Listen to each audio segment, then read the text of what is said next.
Welcome, everybody. Thank you again for coming. We're going to try to fit everything in here in 50 minutes to an hour. We will leave some time for questions. A lot of the information we're covering is related to DFAR 7012, 7019, 20, and 21, otherwise known in a group as CMMC. I want to start off today by thanking Mr. Dan Terracini, who helped put together this presentation. He wasn't able to be with us today, but we're excited to go through some of the content he's prepared for your edification. All right, we want to start off by just asking a little question here. How many people here are very familiar with CMMC? If you could wave at me, awesome, that's useful. How many people here are just a little bit familiar? Have you heard it before? And is there anybody here who's like, man, I'm just trying to learn about this for the first time?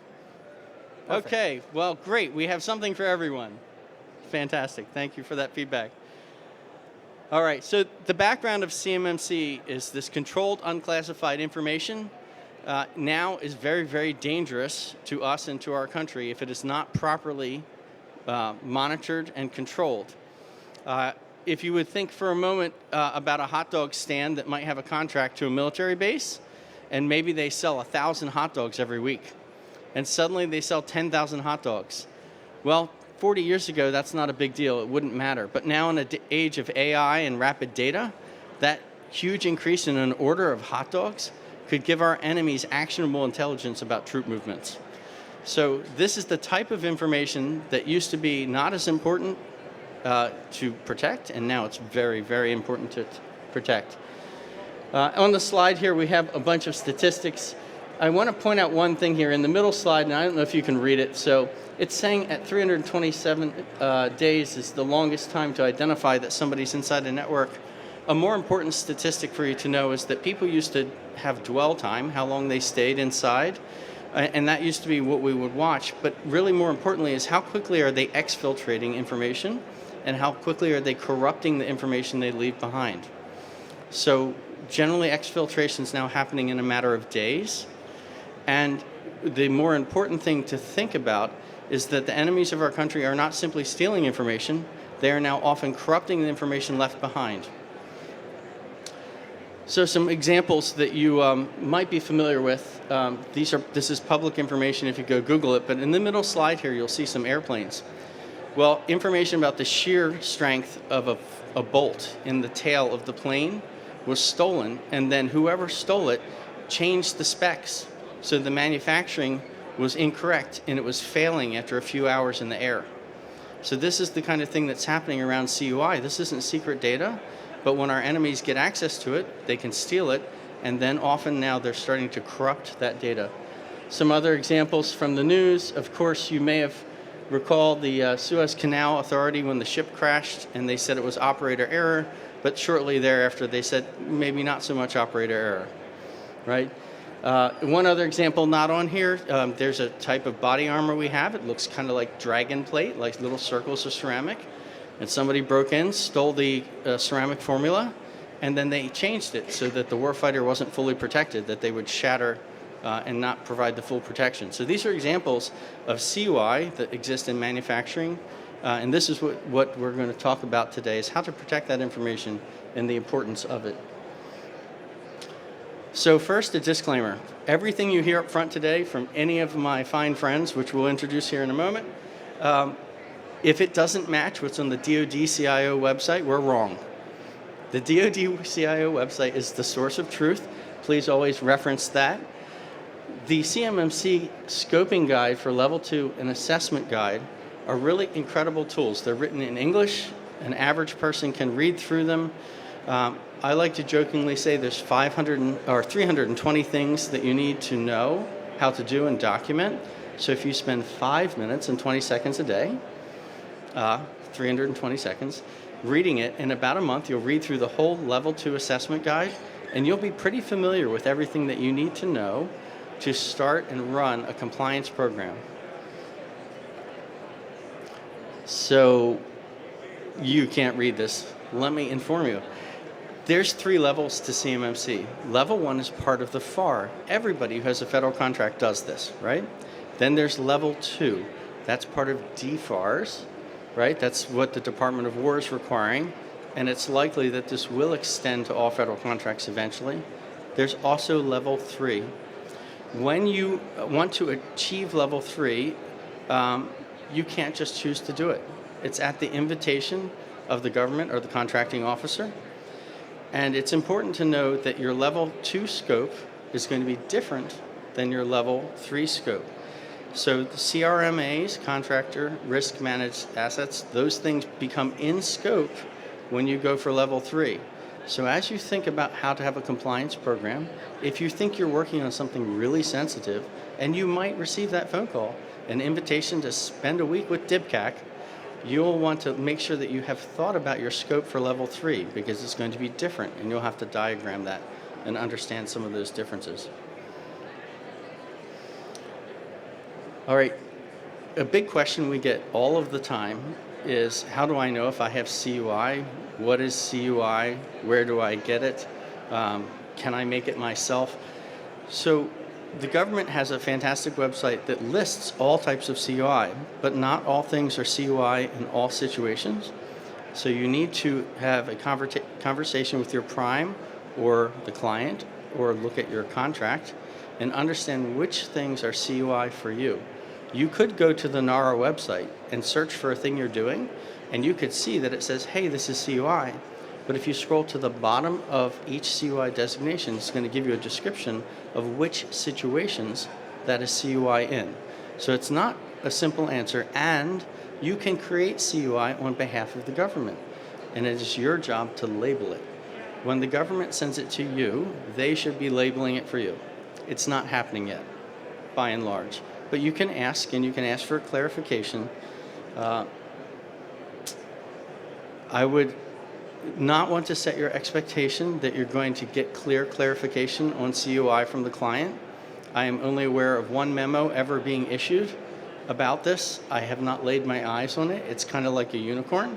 So it is best to protect all the data. You may wish to treat it as CUI until you have clarification. This is a diminutive screen. All right, so this is an example. We're going to use the laser pointer. Does it work? Okay, if you see these list of things here, imagine, if you would, that they were in a large font that was very readable and you were absorbing all the information right now. These are objectives. So for each of the 110 controls, there's things called objectives. And that equals the 320 things that you need to document and show evidence or artifacts that you're doing them. These types of artifacts can be things such as an interview, a screenshot, a policy or procedure or practice.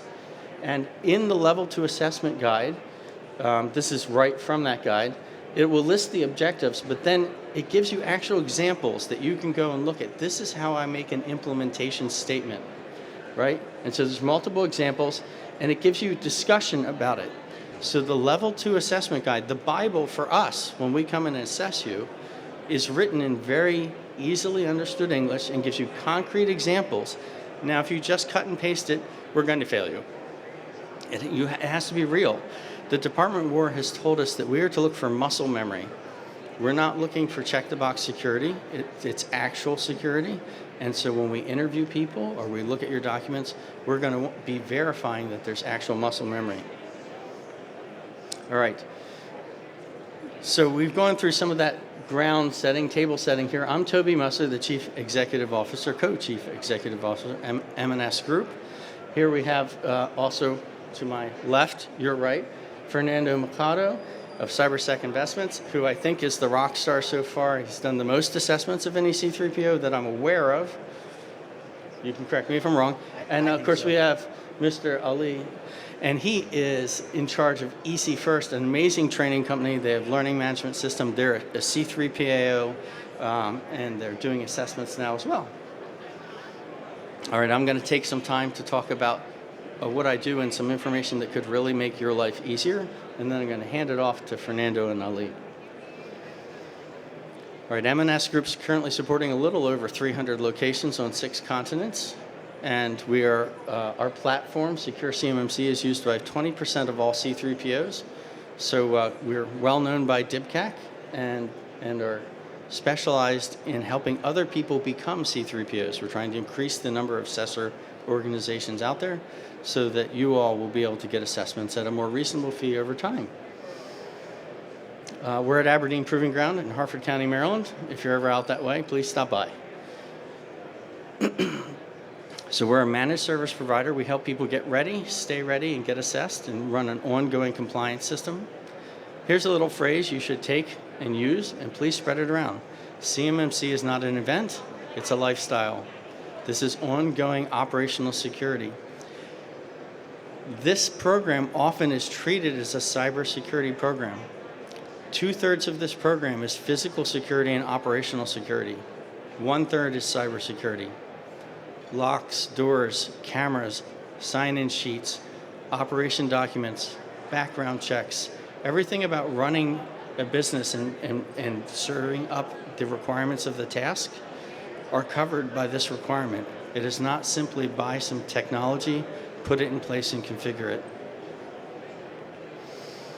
All right, so now some really practical advice. The number of companies out there who are going to try to sell you a GRC, a governance, risk, and compliance program, it's legion.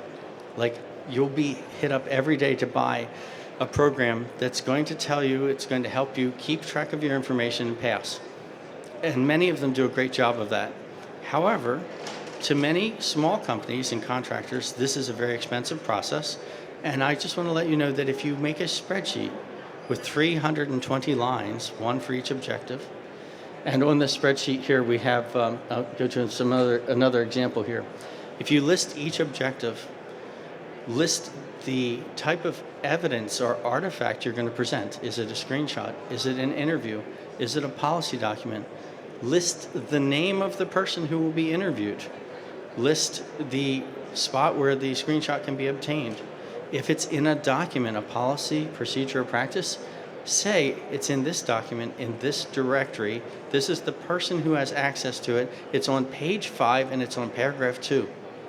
You should know where the artifact or evidence necessary for you to meet the requirement is located. CMMC is an assessment program. It is not an audit program. We're not there to dig in and find stuff. We're there to assess what you put in front of us. So it is on you to tell us where to look for the artifacts and evidence, and we're going to look at what you present us. Unless you tell us there's something you didn't show us, in which case we are required to ask about it, we're only going to look at what you present us.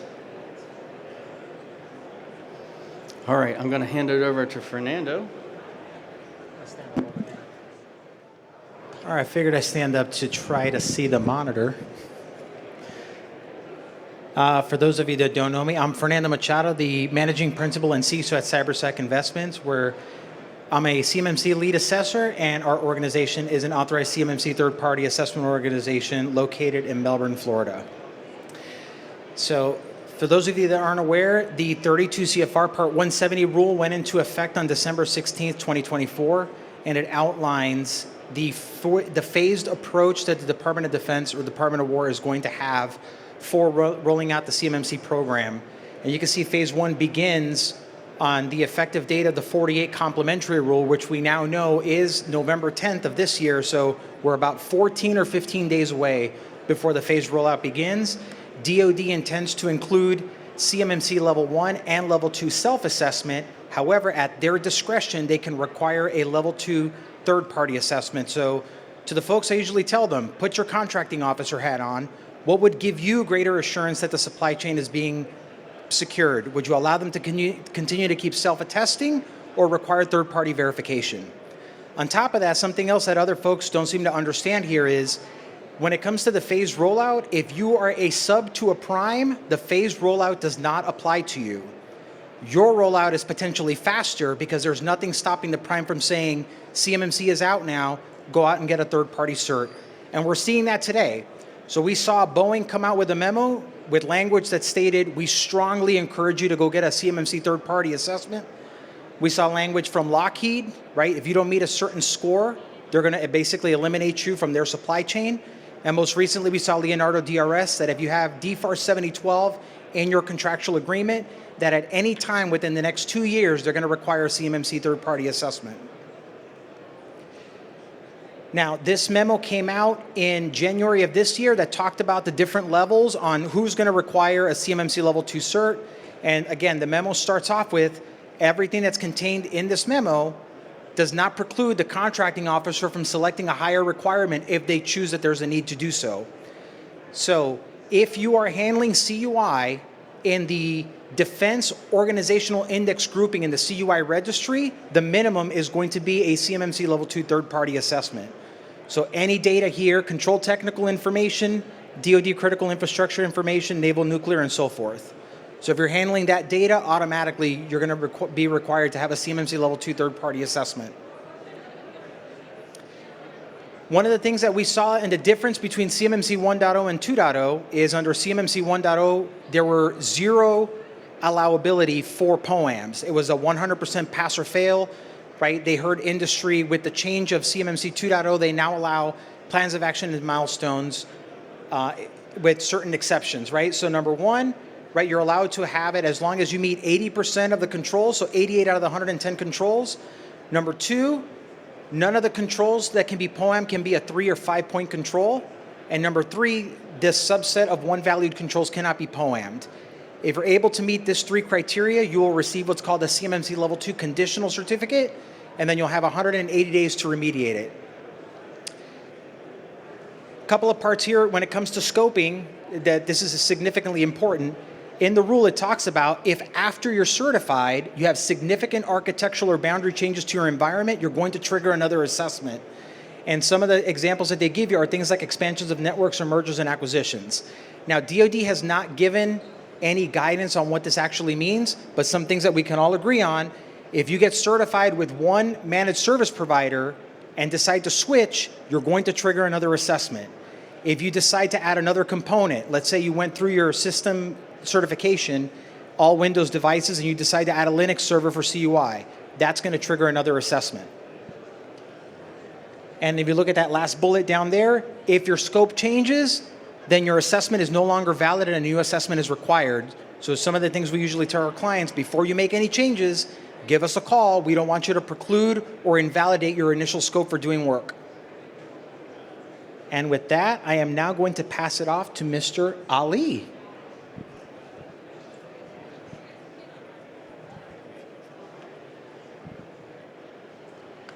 All right, good afternoon. Good afternoon, everyone. Really excited to be here with you today. I had a couple of questions. So Fernando and Toby have been talking about CMMC assessments, but from the other side of it, anyone in this room that is a CMMC certified professional, CCP or CCA? Good one. I know Adrienne really well. She attended EC First, my organization. We deliver certification training. We're authorized by the Department of Defense for the certification training.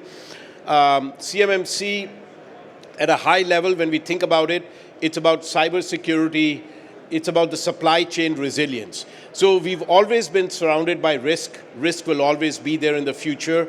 I think it's about establishing resilience within the organization. And CMMC at a high level is about the supply chain resilience. The world is flat and getting flatter, Thomas Friedman. And so it's really, really important that all those links, wherever CUI, like Fernando and Toby were talking about, wherever CUI flows, we got to make sure that supply chain is resilient. That's really, really important. So, like Toby and Fernando, for myself, I've been consumed with this space for the last several years. I'm a lead CCA myself. I have been a member of several C3PO assessments. Every assessment since the start of the year, I'm learning a lot as we go through it. Every organization is a little different. The challenges are a little different. If you look at the logos right underneath the photograph where it says lead CCA, and then there's PI, Provisional Instructor, but then right next to that is the CCP. I just want to comment, these are really highly valued designations, and if you're looking in terms of your own career and 2026 and the years to come, look closely at these credentials that are from the Department of Defense. So, this information, the information on this slide actually comes out from our hands-on experiences as a C3PAO performing the assessments. I try to keep it simple, although it does look complicated, and I call it CMMC unreadiness. So these are clients that came into EC first. As I mentioned, we are a C3PAO, and they believe that they were ready, that they're ready to go through the assessment, that they will achieve certification. And unfortunately, that was not necessarily the case. So on your left is a general, the circle identifies general areas where organizations typically struggle. So, and on the right is the system security plan. The system security plan is like the concrete and steel for any organization. You gotta make sure you get the system security plan correct. And the magic numbers that Toby had talked about, 320, 320, I think when you think of CMMC, it comes down to three numbers. The number 14, which is the number of domains. The number 110, which Toby mentioned, that's the number of controls. And then the actual, where the rubber meets the road in terms of granularity is the 320. So 14, 110, 320, you got to get those right. And where do you need to start to get those right? It's in the system security plan. So I would highly recommend organize the system security plan. You may be required to align with other standards. You may be working with ISO or other standards that you have to meet, NIST and all that. But it's really important to align your system security plan with the way the level 2 assessment is organized for CMMC. So at a high level, your table of contents, at least when I go through the assessment, I'm trying to get a sense in the first 5 minutes, how is this organized? Is it organized along the 14 domains? Is it the 110 controls? Is it the 320 objectives? The other thing that's really important that we see is that make sure, even if it's not applicable, that with precision, you're addressing each and every one of those 320 objectives in your system security plan. That is really, really important. Now, this slide, you'll all have a copy of the slides. If you don't have it already, just email us and we'll be happy to send it to you. It's very busy, but what I wanted to do is capture every single point that was a showstopper when we were performing the assessments. These are clients that I said believed that they had gone through the readiness, that they had prepared. And one of the examples that you'll see when you go through this slide is that the policy says one thing, the system security plan says another. You can't have that level of inconsistency. Everything's got to line up. Your policy, your procedure, your artifacts, and the system security plan, those things must line up. So this is a good checklist, if you will, at least a partial checklist for you to be looking at. In terms of the workflow, when you're looking at an actual C3PAO assessment, it takes typically a few weeks of effort. All our organizations are C3PAO designated organizations. It does take a few weeks of effort. There are different phases and have been defined in the CAP document from the DoD. So preparation is really important, right? There's a saying, if you don't go through the grind, you ain't gonna shine. And so it's really, really important, phase 0, phase 1, that preparation, making sure you've aligned your documents, your artifacts. And I always say with CMMC, I think it's very important, alignment between your assets and your artifacts, right? It's got to be synergy in those areas. So be familiar with the actual workflow. And also, this is a T-shirt. My team came up with this idea. I don't know if you can read it, what's on the T-shirt. In God we trust, the rest we audit. All right, if you'd like to get this, just send an email to my colleague, Peter, and he'll be happy to get that to you. And we've been doing this for a couple of years now. Every quarter, we had a different conference, meeting a lot of different people, meeting a lot of different organizations. And I know for me, I learn a lot every time I'm at an event like this. But we'll be very excited to see if you have questions or comments to share. With that, I'm going to transition it back to my good friend who never listens to anything I have to say. What was that? No, sorry. All right, so I have some questions that people have submitted in the past. We're gonna talk about some of them, and then we're gonna invite you to ask any additional questions. So my first question for you gentlemen here is, if I have documents from other frameworks, do they have to align with the CMMC framework? I think that's a good question. It's really, really important the alignment be directly with those 110 controls and 320 objectives. If you're able to establish that, that's going to be a relatively less challenging path.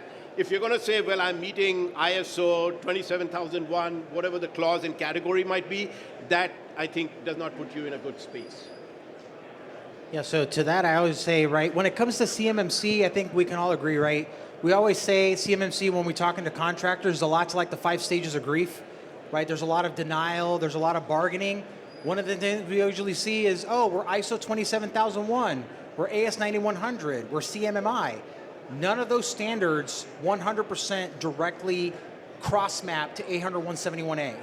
And so just got to understand, right? You may be able to carry over 70 or 80%, but there's still going to be certain aspects of it from 171A that the other frameworks are not going to cover. So to Ali's point, ensure that everything is covered with the 320 assessment objectives. All right, thank you for that. So somebody asked, hey, I found a NIST SSP example on the NIST website. Can I just download that? Will that work? I would say no. The NIST SSP template on the website has it's based at the control level on whether you've implemented it or not, makes no mention at all of the assessment objectives that are required in there. So usually as assessors, one of the first things that we see that's going to be a red flag, if your SSP is 18 pages, it's probably going to set up some red flags. We usually see SSPs that are at least 100 pages or more.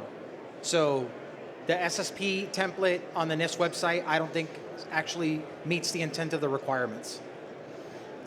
Okay, so Ali, did you have anything to add there? Yeah, no, I agree with what Fernando said. I think it's really, really important, just taking Fernando's point a little bit further, to look at the table of contents and make a decision. Are you going to be organizing it along the 14 domains that are in CMMC, or 110, maybe too large a number, but the 110 controls?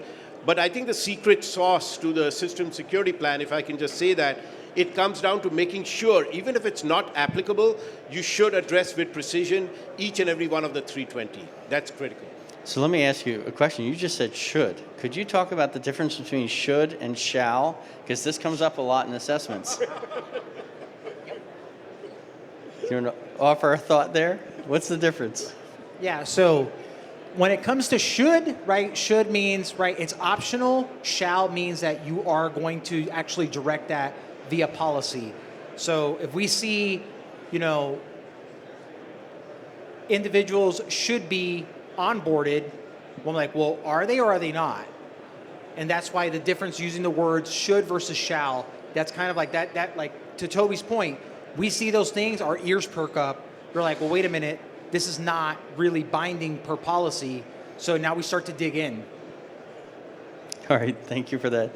All right, so you mentioned, Fernando, I think the rollout on November 10th. Could you talk a little bit more about the rollout? What are the dates, and if the primes don't force you to do it sooner, what should people expect? Yeah, so like I said, right, phase one, when phase one begins on November 10th, DoD is going to include CMMC level 1 and level 2 self-assessment. However, at their discretion, they can require level 2 third-party assessment. 1 year from that date, November 10th, 2026, we'll begin to see CMMC level 2 third-party assessments as a condition of contract award.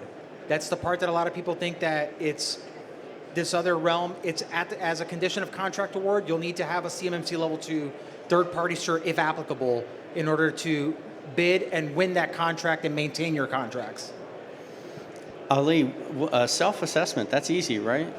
Not quite. And one point just to what Fernando said in terms of November 10th of 2026, in terms of that appearing in language in these contracts. The journey to being prepared for an actual assessment, it doesn't happen in days or weeks. It takes months of effort. So even though that date may look further out there. It's a lot closer than we can imagine. And I think Are the you other saying we can't just buy something and have it up in 30 days? CMMC in a box? Yeah. Yeah, I see that a lot. Run away from that. Right. He had a question. Yeah. So, thank you. So you mentioned as far as issuance of contract or renewal of contract, does that include contract option years as far as having that CMMC assessment? If memory serves me right, I believe that begins in phase 2, as that at their discretion they can add that into option years. If memory serves me right. That's correct. Yep. However, an important thing to remember is, should we become actively involved in a theater, certain rules can be accelerated and certain rules don't apply. And they can say, do this tomorrow. So, Is that usually at the cost of the contractor, or would as that's a new requirement added to a contract, is that usually at the cost of the contractor, or is that something that the government will provide the third-party assessor? Right. So I say this all the time, and a lot of people don't like to hear this. When you bid on that contract with that DFAR 7012 clause in it, you attested to the government you were going to implement the NIST 800-171 requirements through the DFAR 7012 clause. So in the minds of the DoD, the only thing that you should be paying for is the cost of the assessment. Actually, that brings up a really good point, and the three of us haven't talked much about it. But one of the significant changes from version 1 to 2 for CMMC was that alignment with NIST 171. At this point, it's 171 R2. So it's very important to make sure, at a minimal, the cybersecurity program is completely aligned with that. So I want to mention something that could save you a ton of money and effort in the long run. Right now, we're operating under basically a class deviation. We're operating in version 2, or revision 2. Revision 3 has 40% more requirements. So if your posture in risk management in your business is, I'm going to wait for my contract in 26 to require it, we've been told by Stacy and Katie that somewhere near the end of this year, the dates for revision 3 are going to be announced. If you pass an assessment under revision 2, you're good for 3 years. If you wait until revision 3 is in effect, you now have 40% more things to do before you get that assessment. Yeah, and to Toby's point, right? So just to kind of give you guys an idea of, so the 48 rule was published on September 10th, right? And so 60 days, it'll go into effect on November 10th. And in the rule, they talk about there's 118,000 plus contractors that will require a CMMC third-party cert. There are only, as of today, 83 C3PAOs. So if you do the math, you got to do this every 3 years.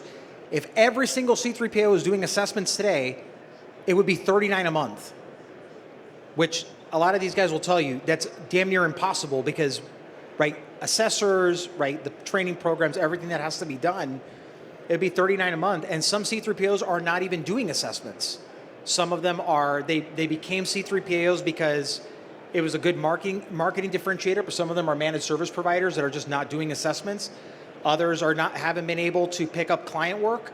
So that's assuming everyone was doing it, it'd be 39 a month. So to Toby's point with the Rev 3, if you're waiting for, I'm just going to get in line and get a Rev 2 assessment and then have to deal with Rev 3 later, good luck, because a lot of the C3PAOs are booking out well into next year.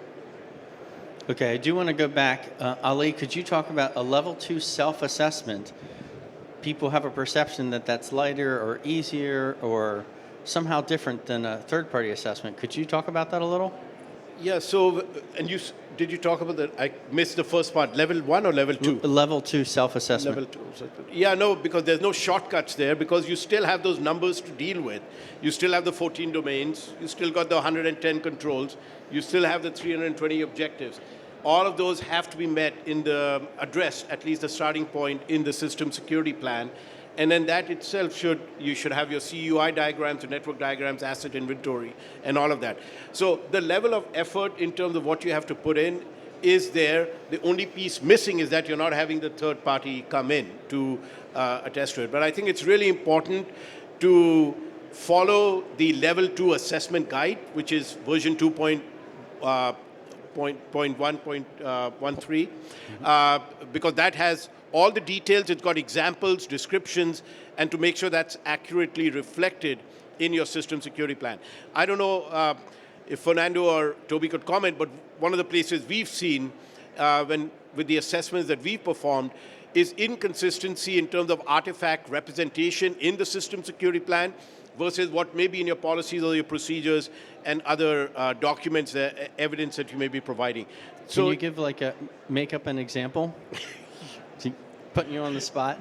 Maybe a difference between password character length in one spot versus another? Yeah.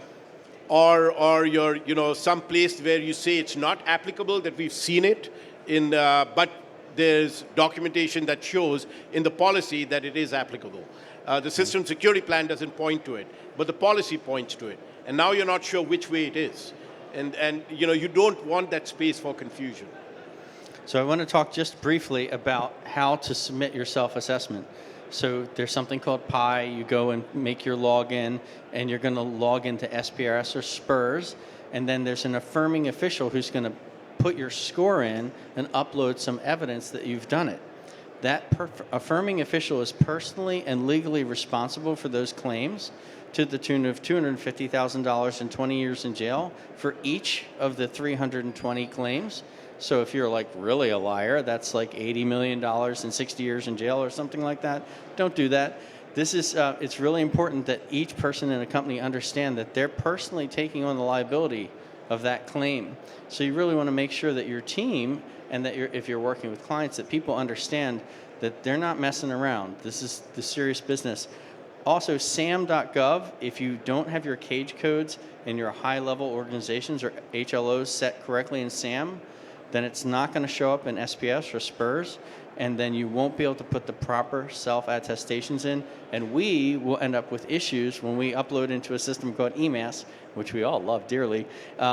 You have to be perfect to make EMAS work, and so it's really important that your SAM.gov entries are entered. It takes about 24 hours. That'll update SPURS or SPRS, and then we, as assessors, are able to upload the EMAS spreadsheet. Any extras there? Yeah, so if you are blessed to have an 800-171 self-assessment, do not think that the government is not watching. We just had today, I kid you not, we just had today a company that is in the process of having a talk with us on going under contract, and DCMA, Defense Industrial Base Cybersecurity Assessment Center, said, hey, we saw you posted a 110. We want to come and see what right looks like. And now they're panicking.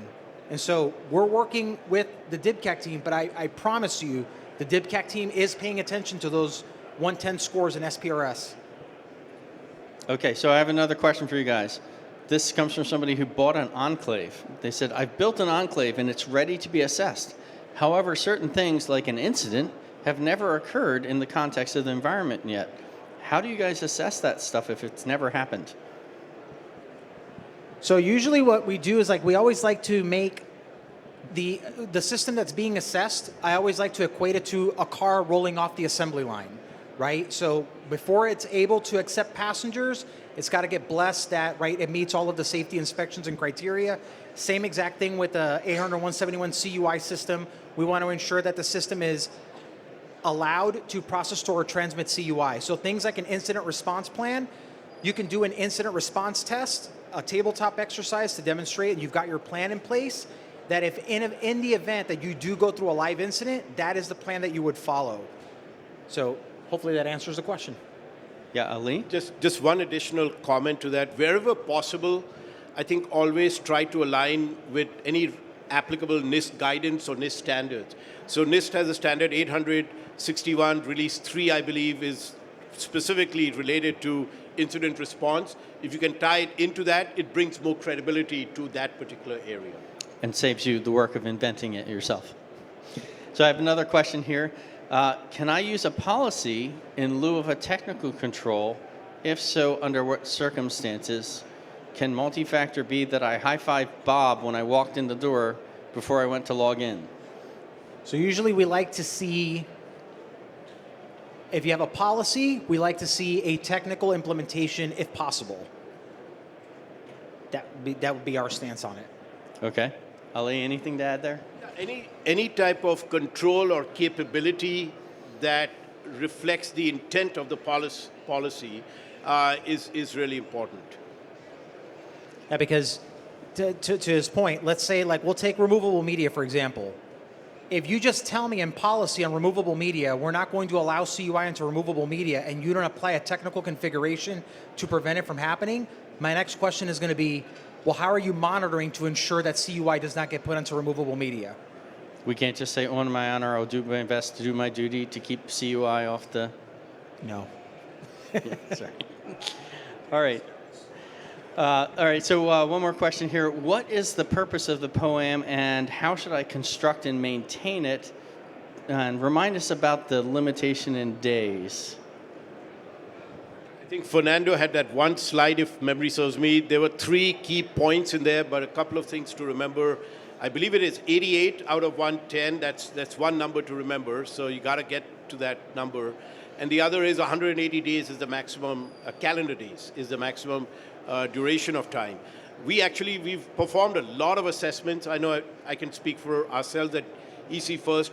Almost all the clients, we had one client that is going through a conditional certification in the 6-month period. There's some 7 items in there that they're looking at. But it's our advice to our clients is the sooner you can address it, don't wait till the very end to make sure those are done. Yeah. And to touch this point, I didn't make this very clear earlier. If you have a CMMC level 2 conditional cert, you're still allowed to win those contracts. You'll just have 180 days to close those out. So that's the Department of Defense's way of saying, hey, you've met the minimum threshold for you to accept this work. You'll have 180 days to close it out if you want to continue to keep keeping it. So I'm not a big fan of selling fear and angst. There's a data point you should understand. The government assessed how many contractors there are kind of like as an average of subs to primes, but they didn't take into account that when they publish something and they say, hey, people come bid on this, that it could be that 3 or 4 companies that the government doesn't know about are also bidding on this. And since you must have a certificate at the time of award, the actual influx of people needing assessments is going to be likely higher than the government's estimate because they have no way of knowing how many people are going to pursue a given contract for award. So this is another issue just with timeline and not waiting. I just encourage you not to wait if you think that you're going to operate and need a certificate. All right, so the federal rule. Any comments? Anything you're willing to say about the incoming federal rule? Oh, man. So the FAR CUI rule, so there's a federal acquisition rule that was published in January of this year. There was a 60-day commenting period. The comment period closed in March of this year. And essentially what that's going to do is going to require NIST 800-171 of all federal contractors across the entire government space if you're handling CUI. So 800-171 will be the minimum. From there, you got to imagine it's a copycat agency. How many agencies are going to say, we want third-party verification like CMMC? So we're currently waiting for that rule to go through the regulatory process. We should probably see that sometime next year, if typical timelines hold. Yeah, so Stacy Bosjanek said she thinks it might come out in December, and then there's a certain number of days, right, that you wait before it goes into effect. So could you gentlemen discuss FedRAMP and the DoD, now DOW FedRAMP memo, and what about assessments in this FedRAMP requirement? All right, so the FedRAMP requirements for CUI? Yes. All right, so DFAR 7012 states that if you're going to be using an external cloud service provider to process, store, or transmit any covered defense information, the contractor shall require and ensure that the cloud service provider is at least FedRAMP moderate or equivalent and complying with paragraph C through G. So as you can imagine, everybody was asking, well, what is FedRAMP moderate equivalency? DoD answered that question in December of 2023 with a FedRAMP moderate equivalency memo that stated that the cloud service provider that is going to be processing, storing, or transmitting CUI as equivalent will require 100% compliance with the latest FedRAMP requirements and haven't gone through a FedRAMP 3 PAO assessment, and there's a body of evidence that's required. So the only reason they're having to do a FedRAMP moderate equivalent cloud service provider is because they don't have an agency sponsor. Usually Department of Defense or Department of Transportation, there's always some agency that sponsors it for them to get onto the FedRAMP marketplace. But if they're not going to sponsor you and you want to sell those services to the defense contractors in this instance, then the DoD's put out that memo that says these are the requirements to be considered FedRAMP moderate equivalent, which in my opinion are harsher than those of FedRAMP authorization because there's no one there to accept the risk. There's no agency to accept the risk. So DoD said, all right, since there's no one there to accept the risk, 100% compliance. Okay, so if you've ever been in a car and you were driving and you didn't have a driver's license, but the person next to you had a driver's license, and you got pulled over, and you tried to explain to the officer, but I'm in the same car with somebody with a driver's license, I should be fine. It sounds kind of silly. This is, however, the understanding of many companies and contractors. Just because Microsoft has a FedRAMP status, and you can buy a cloud product like, I don't know, Salesforce commercial or Adobe's commercial products, just because something's hosted in a FedRAMP environment doesn't mean that it meets the FedRAMP requirements. Each company must have in their own legal name FedRAMP status or FedRAMP moderate equivalency and have a body of evidence, a BOE. So as you think of MSPs you might work with, or ESPs, external service providers, you need to be very cautious and make sure they're not cloud service providers, or they will need this equivalency or you'll fail your assessment. Now often in phase one we'll try to stop everything from proceeding if we find that, but this is a really critical piece. You cannot inherit FedRAMP just by using a FedRAMP server or service and then offer a cloud product. A lot of backup services have tried this. They'll say, hey, we're hosted in Amazon. Amazon has FedRAMP status. You can use our backup product. Nope, that means they're in the driver's seat and Amazon has the driver's license. It doesn't apply. So each company has to have their own legal status if they're a CSP or cloud service provider. Did I miss anything? No, I mean, that was on point, right? It goes back to, usually when we see this is folks that are trying to, I don't want to say they're doing it maliciously, but they're trying to find loopholes or way around things. It goes back to the 5 stages of grief of bargaining. They're trying to find ways around it instead of just applying the requirements how they're supposed to. All right, so we have about 10 minutes left here. We have a microphone. Any additional questions? I'll give you. What would be your guys' advice for small businesses who work for the Navy who think this is too expensive and would not want to continue work as a supplier anymore?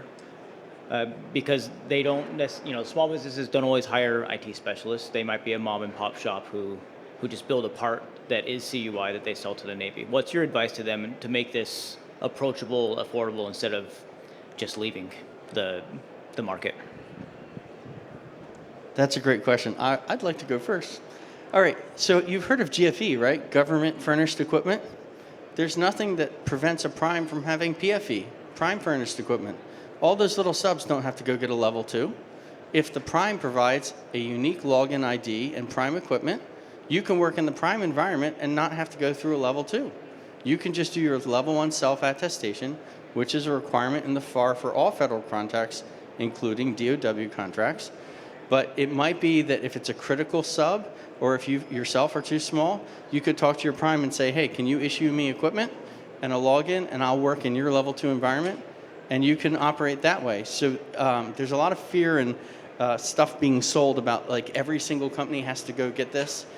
That's not accurate. So certainly it's self-serving. We happen to sell Google and Microsoft enclaves that allow primes to do that, but I'll hand it to Fernando. Any other thoughts there? No, I mean, and it really depends on a lot. So a lot of it really depends on how long those small businesses have been operating in this space with the DFAR 7812 clause.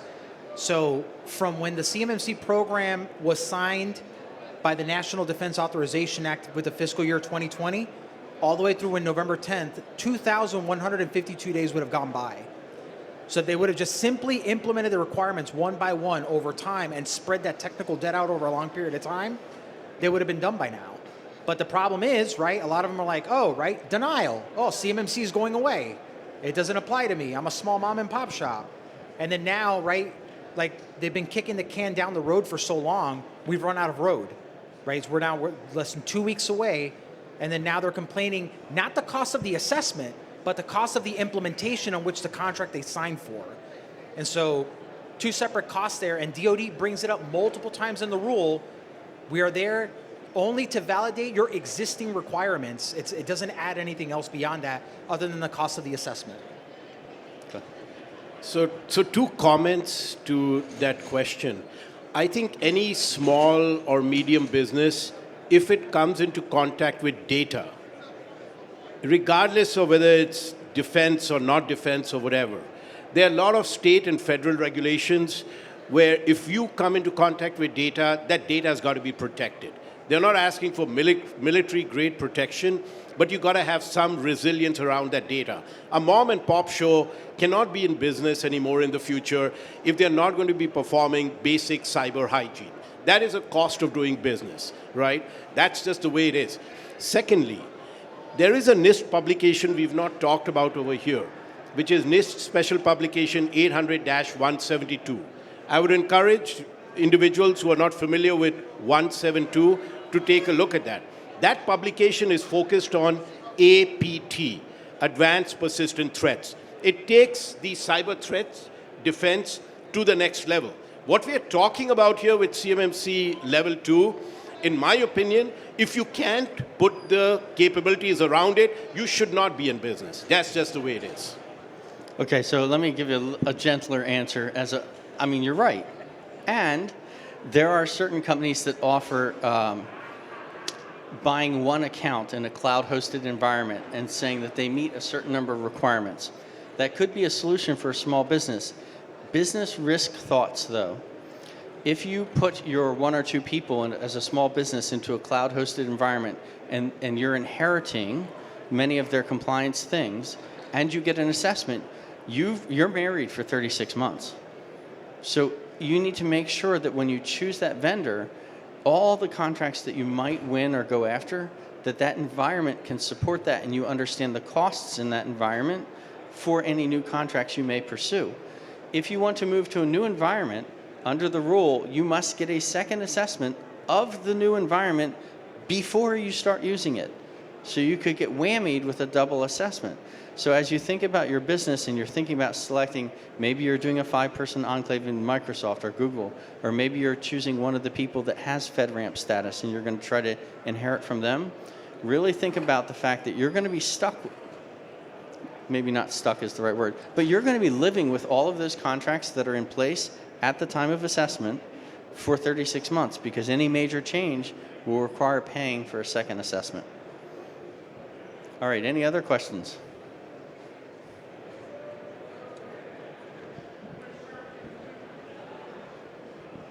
I wrote this down so I wouldn't forget it.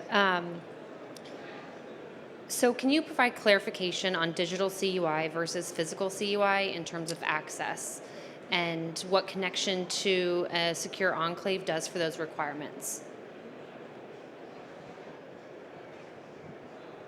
Take it. All right, so the question was on physical CUI? Versus digital. Physical versus digital. So digital CUI would be any information that you receive, right? So if the system process stores or transmit that information, then, right, that's usually digital CUI. Physical CUI comes into play like, i.e. printed, right, drawings, papers, technical reports, specifications, things like that that are printed out. Usually sometimes it could also be things like removable media, right? That could also be physical CUI. And there was a third part to that question. Secure environment. What does a secure environment like an enclave do for that? What happens when you Right, connect? so yeah, so when it comes to secure environments like an enclave, is that what you're asking? Okay, so we usually say, right, there's an old saying, there are no solutions, there are only trade-offs. So you can be in an enclave, I got him laughing over here. You can have an enclave and contain all the data in there to where it's only keyboard, video, mouse, the endpoint's out of scope, but now things like printing CUI or removable media now potentially brings things back into scope, and again, to Toby's point, could trigger another assessment. So you got to figure out like how you guys operationalize and do business.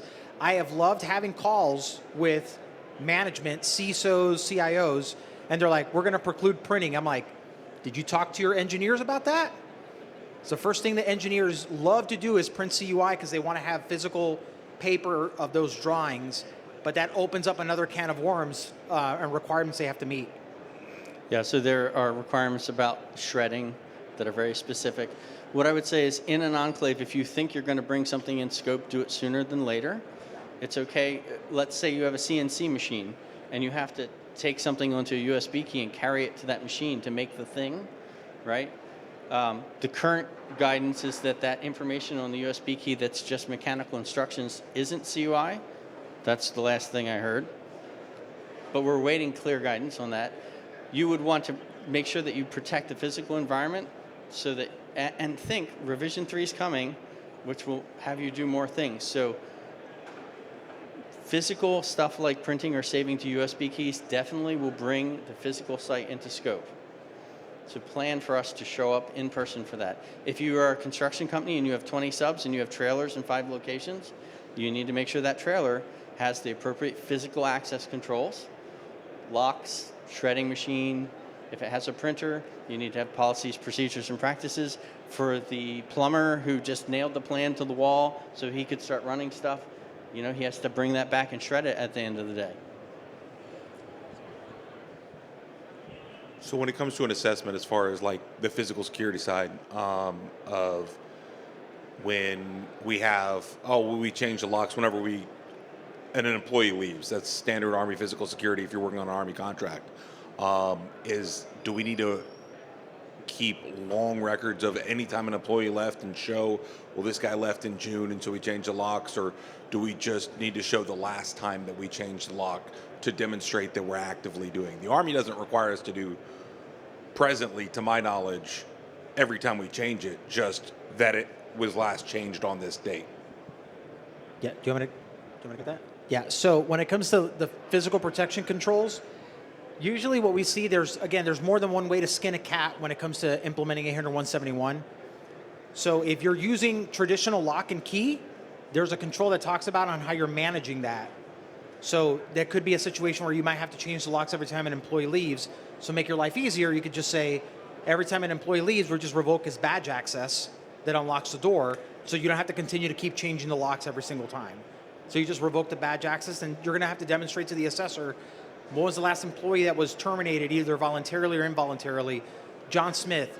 Okay, show me that his access has been disabled, and then you'll show him on the dashboard, access has been disabled. You should be good. Yeah, we're looking at your policies, procedures, and practices first to see that they meet the requirement of the objective, and then are you doing it? And so there's great freedom in the way that you execute these. It's not super prescriptive, but you have to make sure that you are doing whatever the thing it is you say you are doing. All right, we are out of time. I really appreciate everybody's questions. We're available afterwards as well. You've been a great audience, and I hope we didn't put you to sleep. Have a great day. Thank you, everyone.